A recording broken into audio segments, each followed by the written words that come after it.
The silence in our family had many forms. There was the comfortable quiet of a shared movie night, the focused hush of someone reading in the corner, and then there was the silence that surrounded my sister, Chloe. It was a dense, palpable thing, a void that seemed to absorb the cheerful chatter about dating, weddings, and grandchildren that filled our parents' house during holidays. For 7 years, since her college boyfriend, Mark, had left for a job in Seattle and slowly faded from her life, Chloe had been single. Not casually, searchingly single, but deeply, resolutely alone. It wasn't that she'd turned bitter, she'd built a beautiful life. At 32, she was a successful graphic designer, owned a cozy townhouse filled with plants and rescue cats, and had a close circle of friends. But the absence of a partner became the defining shape of her, a silhouette everyone noticed but no one, out of politeness or fear, dared to illuminate. My parents, Linda and Robert, handled it with a clumsy, loving anxiety. "You'll meet someone when you least expect it, sweetie," Mum would say,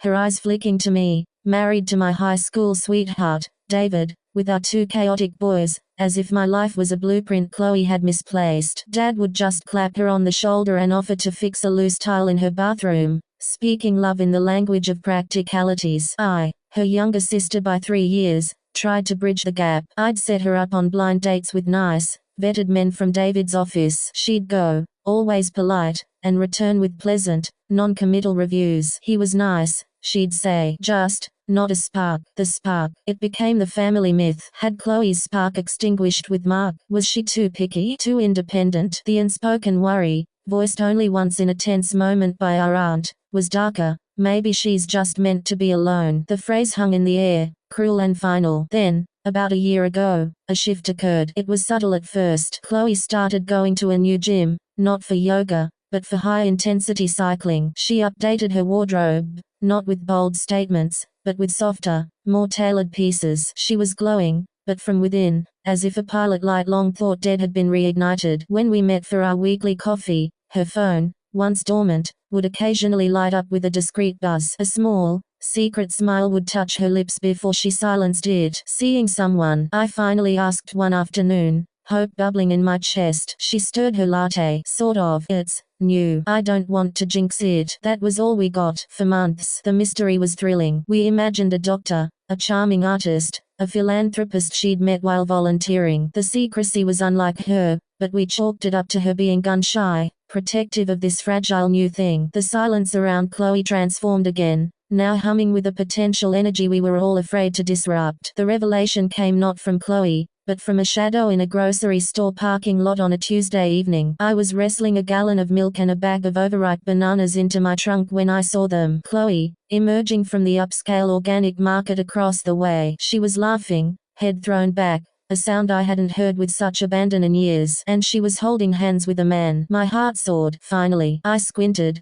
trying to get a better look at the man who had brought my sister back to life. Then, the world tilted. The man turned, helping her into the passenger seat of a familiar-looking black Lexus SUV. It was the profile, the salt and pepper haircut just so, the sweep of his coat. I knew him. I knew the car. It was the same car that had dropped off my son from a soccer carpool 2 days prior. The man was James Carter, Sarah Carter's husband, David's boss, a man we saw at company picnics, a man who made charitable donations in our community, a man who, with his wife Sarah, was a pillar of the local parents association, a man with 2 daughters in middle school. The milk jug slipped from my hands, exploding on the asphalt, a white flood soaking my shoes. I didn't move. I just stood there, watching as James leaned into the car, his hand cupping Chloe's face in a gesture of intimate familiarity before closing her door and walking around to the driver's side. The car pulled away, smooth and silent, and disappeared into the stream of traffic. The drive home was a blur. The shock was a physical coldness in my veins. This wasn't a spark. This was a detonation. My sweet,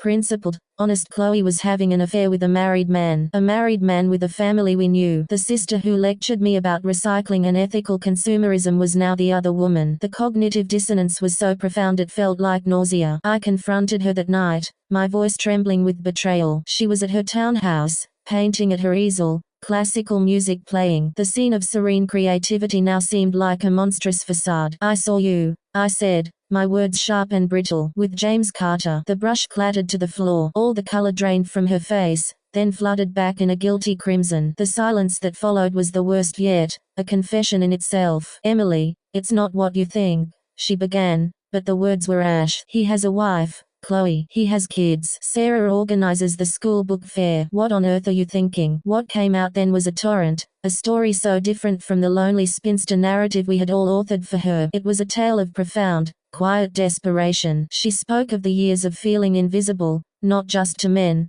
but to the world, of being seen as a problem to be solved, the unmarried daughter, the lonely sister. She described meeting James 8 months prior at a charity gala for the arts. He was on the board. They talked about design, about her obscure Italian filmmaker they both loved. "He saw me, she whispered, tears streaking her face. "Not a project, not a missing half, but me. For the first time in forever, I felt, desired, necessary." I fired back, angry, heartbroken. "He's using you. You're a distraction from his life." "What about Sarah? What about his daughters?" "He's unhappy, Emily. They've been roommates for years. He says she doesn't look at him anymore. He says I've saved him." She sounded like she was reciting a bad script, but her belief in it was absolute. "He's lying. That's what they all say. He won't leave his family. Chloe, you're going to be left with nothing but shame." But she was in a fortress of her own making, built from years of loneliness and this new, intoxicating validation. "You don't understand. You've always had David. You can't know what this feels like." The weeks that followed were a hell of colliding loyalties. I told David,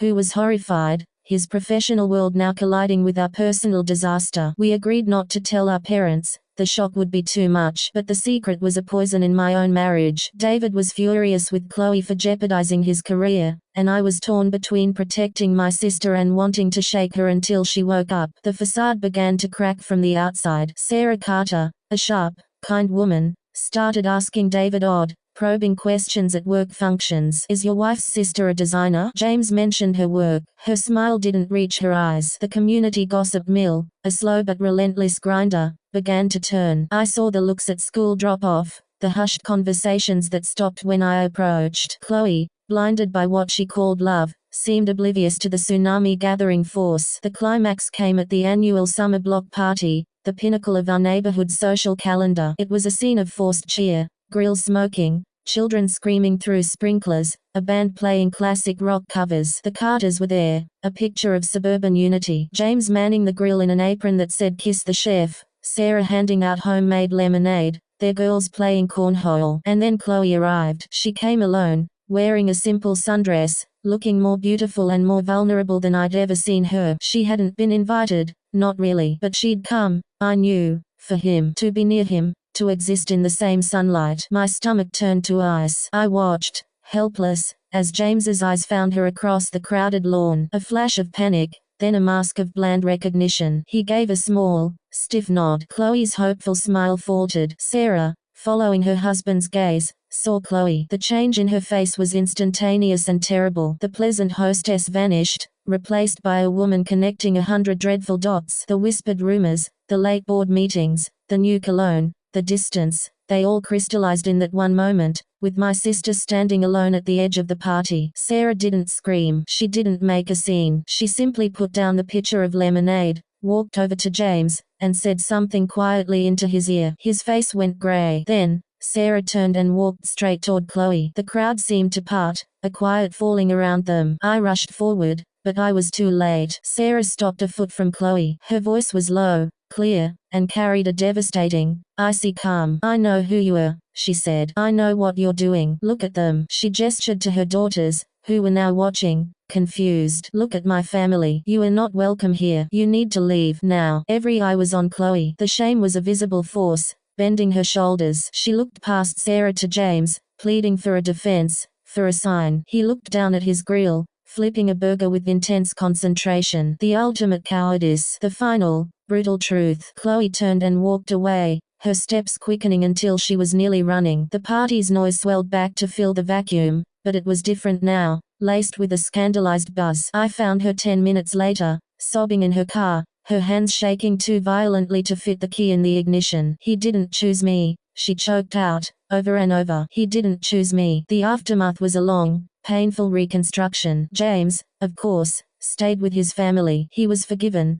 his transgression framed as a momentary lapse, a temptation he ultimately resisted. The narrative, in our community, often bends to preserve the structure of a family. The other woman bears the brunt of the sin. Chloe was shattered. The relationship that had made her feel alive had very nearly destroyed her. She lost friends. She was asked to quietly resign from the charity board. She spent months in therapy, unraveling the knots of loneliness and low self-worth that had made her susceptible to such poisonous attention. She had to face the horrifying truth. In trying to escape the narrative of being unwanted, she had made herself into a villain. The shockwaves through our family were profound. When our parents found out, Dad was speechless with disappointment. Mum wept for weeks, not just for the scandal, but for the depth of her daughter's pain she'd failed to see. My relationship with Chloe was fractured. I loved her fiercely, but I also saw the wreckage she'd helped create. Trust was a long road to rebuild. The story, however, doesn't end in ruin. Sometimes, the most profound growth comes from the most scorched earth. Hitting absolute bottom forced Chloe to rebuild herself from the foundation up. She stopped seeking validation in the eyes of any man. She sold her townhouse and moved to a nearby city, for a fresh start. She threw herself into her work with a new ferocity, starting a small design firm that focused on non-profit brands. She also, surprisingly, reached out to Sarah Carter, not for forgiveness, which she knew she wasn't entitled to, but to offer a full, unvarnished apology, taking full responsibility for her actions without excuse. Sarah did not forgive her, not then, but she acknowledged the letter. It was a start. Last weekend, Chloe came over for dinner. It's been 2 years. She arrived with a bottle of wine and a new, calm confidence. My boys adore her. After they went to bed, we sat on the porch. She is dating now, a nice, divorced history professor she met at a lecture. It's slow, equal, and healthy. But that's not the point anymore. You know, she said, staring at the fireflies in the dusk, I used to think the worst thing in the world was to be alone, that it meant I was unlovable. Now I know the worst thing is to be with someone who makes you feel alone, and that being alone isn't the same as being lonely. I had to learn to be the person I was waiting for. Her shocking infidelity was not a story of a wicked seductress, but a cautionary tale of a good woman who got lost in the silence of her own loneliness. It shocked everyone because it revealed the dangerous places a hungry heart can go, and the devastating collateral damage it can cause. But in its awful wake, it also forged a stronger, wiser, and finally, authentically happy woman. The silence around Chloe is gone now. It's been replaced by a hard-won